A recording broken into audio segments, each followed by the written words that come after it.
Alright, we know you might not be quite there yet, but when you start working, how much do you think you'll be paid? When I'm older, I think I'll earn $1 million because I'm going to be the best pro football player. When I'm older, I'm hoping to earn around $2,000 a week because I want to be a doctor.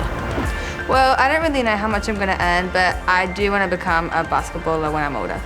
And I think to start off with, I'd probably not earn much, but still a good amount. Well, how much you earn will depend on quite a few important things, like what job you do, your skills and your education.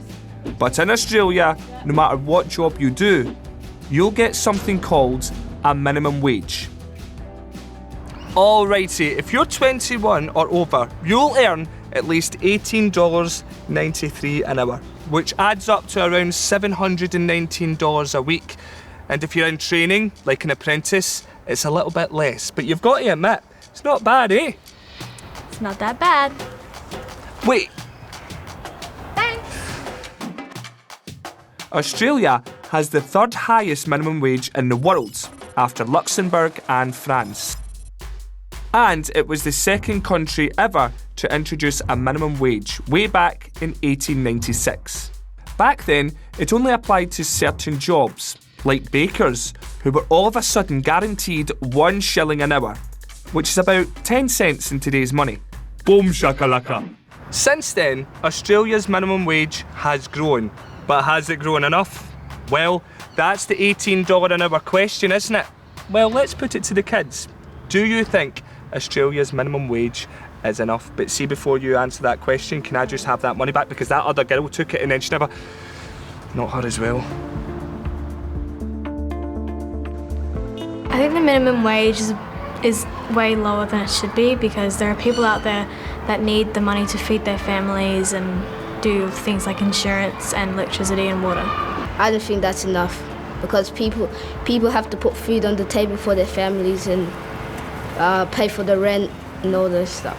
Well, with having to pay the rent and the water bills and all that kind of stuff, I think it should be higher. I would like the minimum wage to go up because sometimes families struggle a bit more. Experts say life's getting pretty expensive, especially in big cities. On average, it costs $719 a week just for the basics, but in certain places, it costs even more. In fact, some people think the minimum wage hasn't kept up with the cost of living, and some reckon that needs to change. One idea is to bring in a living wage. That basically means businesses would have to make sure they're paying people at least what they need to live comfortably. The people who back this idea say it could actually help the economy, because if people have more money, then they can spend more, and that's good for business. Not everyone agrees with this. You see, not every business makes lots of money, and there are worries that if they had to pay more people more money, they might go broke and they would stop employing as many people. There are plenty of countries out there that don't have a minimum wage, or which have a much lower minimum than Australia. And some reckon that if Australian workers are paid more, then more businesses will just go overseas and employ people who work for less money. It's a tricky question, and it's one you may hear more about as the election gets closer.